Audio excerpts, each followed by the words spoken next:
तपाईले कहिले सोच्नु भएको छ जब हामी मोबाइलमा कुनै मीम हेरेर मुस्कुराउँछौं तब त्यो मीममा देखिने मान्छेको असली जिन्दगीमा के भइरहेको होला? हामी त त्यो अनुहारलाई 1 सेकेन्डमै बिर्सिदिन्छौं। तर त्यो एउटा भाइरल भिडियोको पछाडि कहिलेकाहीँ यस्तो कथा लुकेको हुन्छ जुन कुनै फिल्मी कहानी भन्दा कम हुँदैन। आज हामी एउटा यस्तै कथाको बारेमा कुरा गर्नेछौं। तपाईलाई सोशल मिडियाको त्यो केटो त यादै होला जसको हातमा चियाको गिलास थियो र ऊ यस्तो बेफिक्री र खित्का छोडेर हाँसिरहेको थियो कि जसलाई देखेर जो कोहीको अनुहारमा मुस्कान आउँथ्यो। त्यो हाँसोमा न कुनै बनावट थियो न कुनै फिल्टर, त्यो त बस एउटा शुद्ध र असली हाँसो थियो। रातोरात त्यो अनुहार हरेक व्हाट्सएप ग्रुप, इन्स्टाग्राम रिल र युट्युब शर्ट्समा छायो। मानिसहरूले त्यो भिडियो एक अर्कालाई पठाउन थाले, तर त्यो हाँसोको पछाडि कति लामो मौनता, कति गरिबी र कति सङ्घर्ष थियो भन्ने कुरा कसैलाई थाहा थिएन।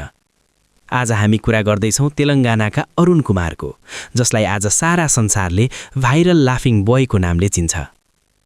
जो हिजोसम्म हाइवेको धुलोमा ट्रकका सिसा सफा गर्थे र आज इन्टरनेटको दुनियाँका एक ठूला स्टार बनिसकेका छन्। अरुणको कथा तेलङ्गानाको एउटा अत्यन्तै साधारण परिवारबाट सुरु हुन्छ। घरको आर्थिक अवस्था यति कमजोर थियो कि जब उनी चौथो कक्षामा मात्र थिए उनको काँधमा परिवारको ठूलो बोझ आइपर्यो। जुन उमेरमा बच्चाहरूको हातमा खेलौना र स्कुलका किताब हुनुपर्थ्यो, त्यो सानो उमेरमा अरुणको हातमा ट्रक सफा गर्ने एउटा फोहोर कपडा आयो।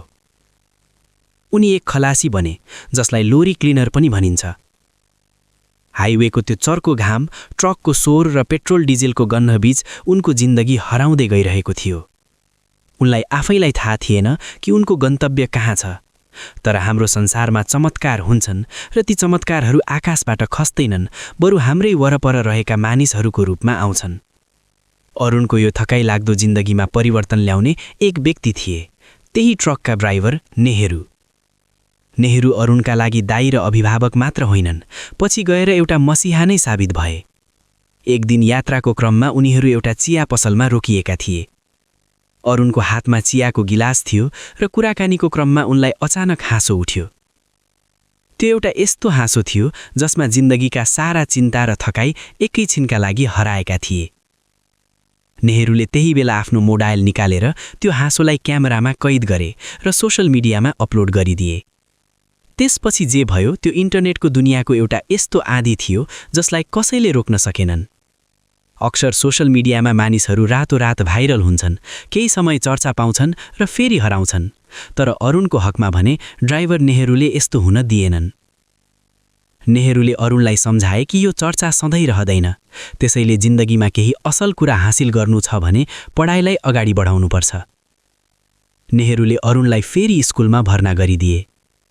धेरै वर्षपछि फेरि किताब समाउनु र पढ्नु अरुणका लागि निकै ठूलो चुनौती थियो। तर अरुणले हार नमानी मेहनत गरे। र आज खुसीको कुरा यो छ कि अरुणले हालै आफ्नो 10 कक्षाको बोर्ड परीक्षा पास गरेका छन्। उनी अब केवल एउटा मीमको अनुहार मात्र होइनन्, उनी एक व्यावसायिक कन्टेन्ट क्रिएटर बनिसकेका छन्। इन्स्टाग्राम र युट्युबमा उनका लाखौं प्रशंसक छन्। उनी अहिले धेरै टिभी शोहरूमा अतिथिको रूपमा जान्छन् र ठूला ब्रान्डहरू उनीसँग काम गर्न चाहन्छन्। अरुण आज पनि आफ्नो सफलताको पूरा श्रेय ड्राइभर नेहरूलाई दिन्छन्। यो कथाले हामीलाई सिकाउँछ कि यदि सही दिशा र सही मान्छेको साथ मिल्यो भने इन्टरनेट कसैको जिन्दगी बदल्ने जादुको छडी बन्न सक्छ। अरुणको हाँसोले हामीलाई मुस्कुराउन सिकायो भने उनको सङ्घर्षले हामीलाई जिन्दगी जिउन सिकाएको छ।